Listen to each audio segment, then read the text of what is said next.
you up, lest you dash your foot against a stone. And Jesus answered and said to him, it has been said, you shall not tempt the Lord your God. And when the devil had ended every temptation or testing, he departed from him until an opportune time, which is always interesting, an opportune time. In this version, in Luke, it ends with an opportune time, meaning the devil wasn't through with him. And then Jesus returned, look at this.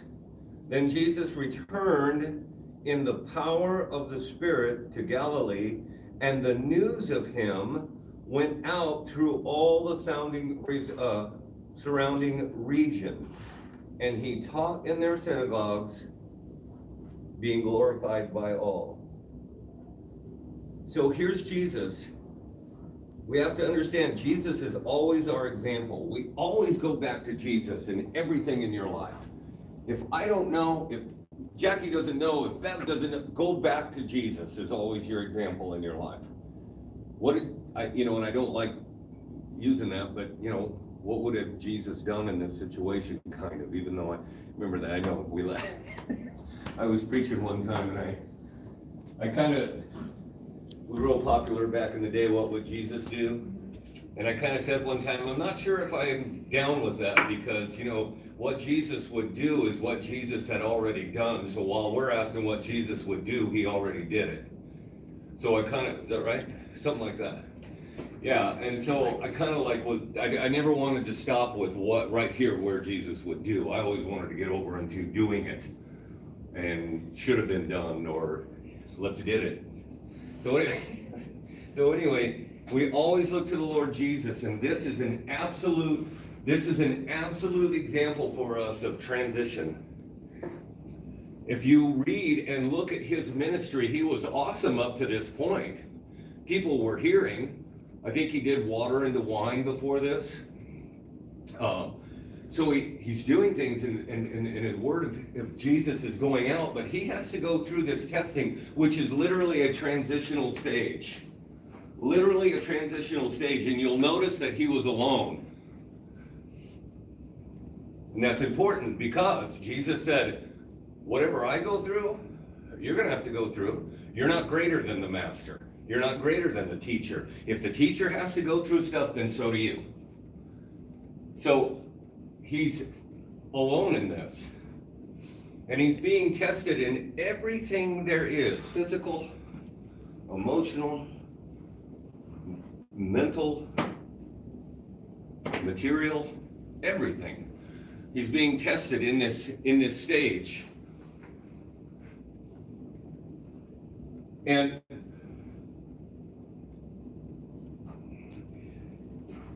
when we look at each thing that Satan brought to him, each option to get out of his transitional stage, you have to understand, he's in this hard transitional stage. I can't go 4 hours without eating, let alone 40. And I don't like sleeping in the desert alone. Got a thing. May have to square off with that one too. But here's Jesus, and Satan is literally offering him, you have to understand, options to remove himself from a huge transitional stage. Think about it. If Jesus would have said, hey, you're right. I'm stinking hungry, and I can turn stones into bread. And nobody will know, because I'm alone. I literally have a chance to make something to feed me. I can turn stones into bread. But what would have happened if Jesus would have stopped his transitional stage and fed his physical body when he was at a point, what would have happened? He totally would have changed his transitional stage. Totally would have changed everything in what God was doing, what was happening to him. He would have basically removed himself from the transitional stage through his flesh, through giving into his flesh, giving into that thing that's comfortable, giving into that thing that I know. Every time that Satan offered him something, it was something to eradicate or change this transitional stage in some way, shape, or form. He literally could have removed himself from the transitional stage. But if he had done that, would he have come out in power? Would he have come out in the changed way? Then Jesus returned in the power of the Spirit of Galilee, and the news went out through all the surrounding region, and he taught in the synagogues, being glorified by all. If he would have given in that moment during this transitional portion or transitional stage, it would have eradicated everything that God was trying to do. And we are no less. We do this, we all have our backside of the desert, and we won't have it just one time. And go to Psalm 75.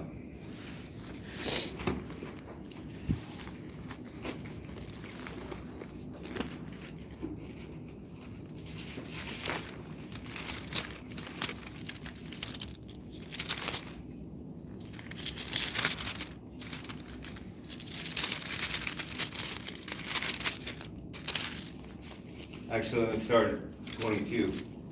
Psalm 75, verse 22. Psalm 75, verse 22. You don't have a verse. Psalm 70, what's up?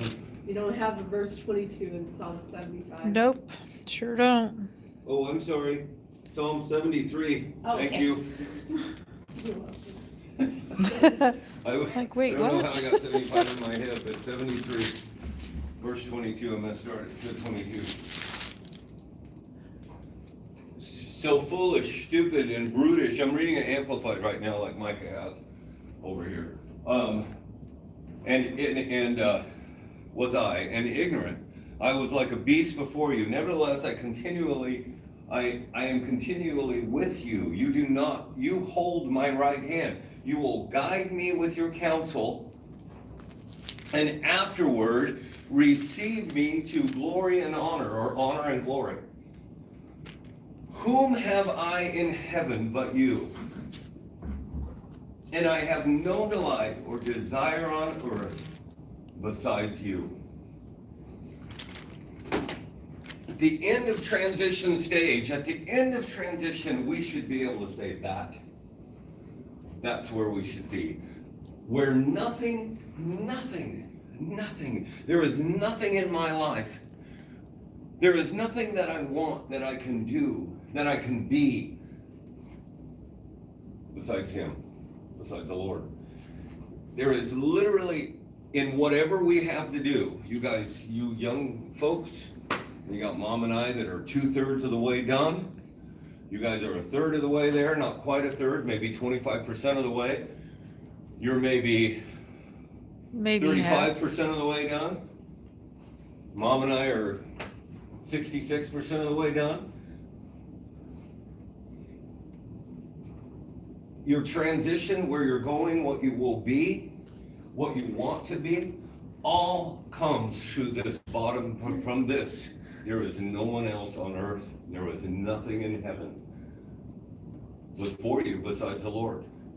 Everything is by and through and in Him. Remember, Jesus created the worlds by Him, through Him, in Him. Everything you set your hand to, whether transitional, whether walking through the storms of being ready to be transitional into promotion, has gone through Him, is by Him, in Him, through Him. It's when we do it ourselves, we don't eradicate the culture that we've been living by. We don't eradicate the history. And here's the thing, sometimes you have to do this. Micah knows all about this.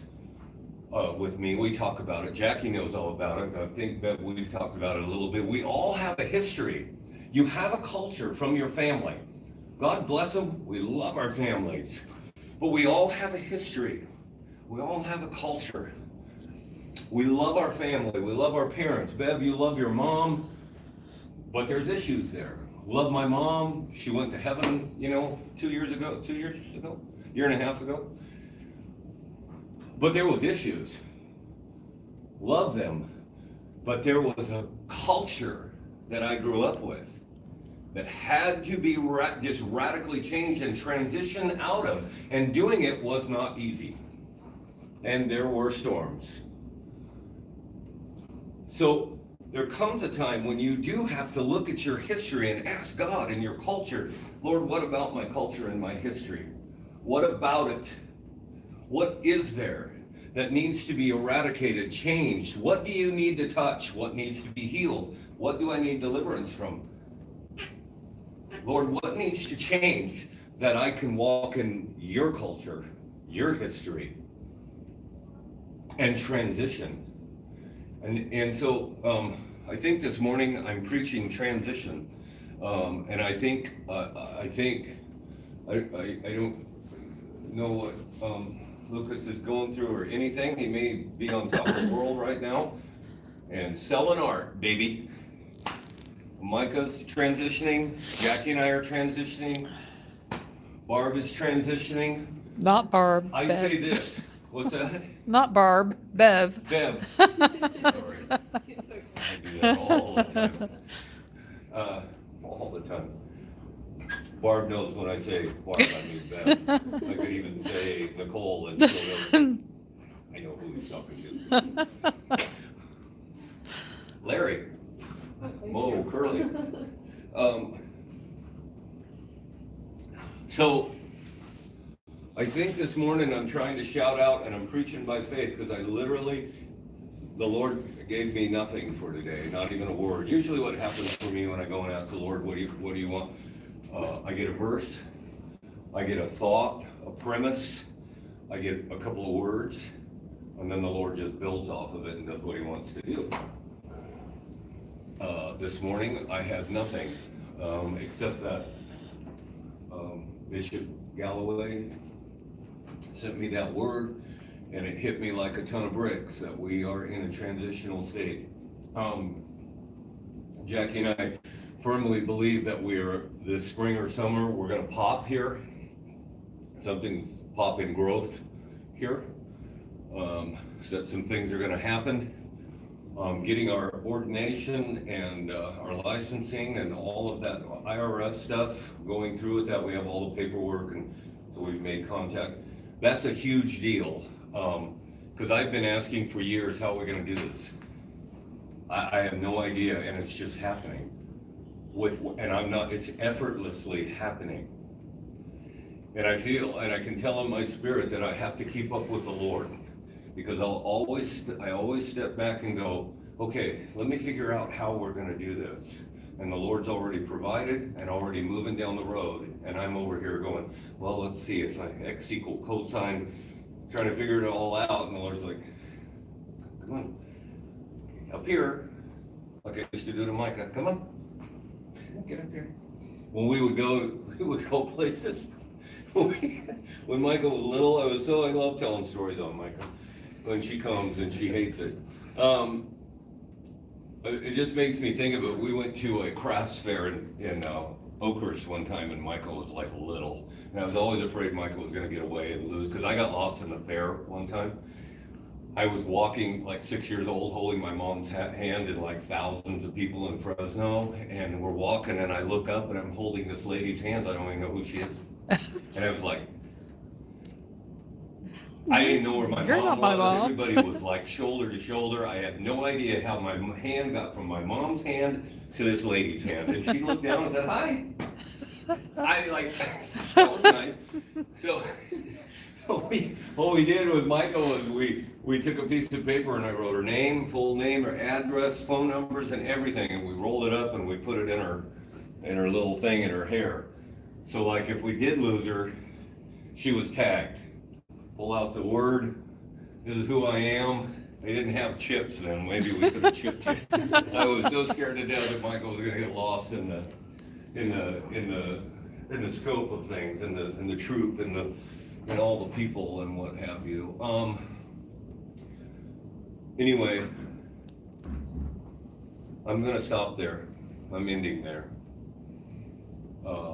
And this is where, look, a lot of times this is where if folks have things or just need to share things or say things, we do that at this point. I think we'll always do that. No But we matter- probably won't record that part of it. But I think that's what I have. I think that's all I have. I think I have to get that out. A lot of times for me, when the Lord's getting ready to do something, I preach it. Because it's for me too. A lot of times I'll go and preach something that either the Lord is doing or I need, and then it comes to fruition. So a lot of times when I am preaching, most of the time when I'm preaching to me too. So I think I'm laying out, and the Lord would have us look at transition in our life. Transition to the next thing. And what will it take to transition to the next thing? And what are the storms in the way? Right now, I have things going on in work that are literally keeping me from transitioning. What is keeping you? What is the storm that you're battling through to get there to the other side, to transition? What is it going to take to radically transition, to fight through? What is it you're fighting through? What is it, that little thing? You know, I was going to tell another Micah story, but I'll pass. My God, enough already. I like it when Micah comes to church. You know, when a kid like grabs a dad's leg at the bottom and you're walking and dragging the kid because you got up to go do because you were playing and they don't want you to stop playing. This isn't about Micah. What is that hanging on? What is that that's hanging on that you're dragging? You know, you have to look back and go to the kid. So I'm done, hon. That's it. That's what I have. Look at, I'm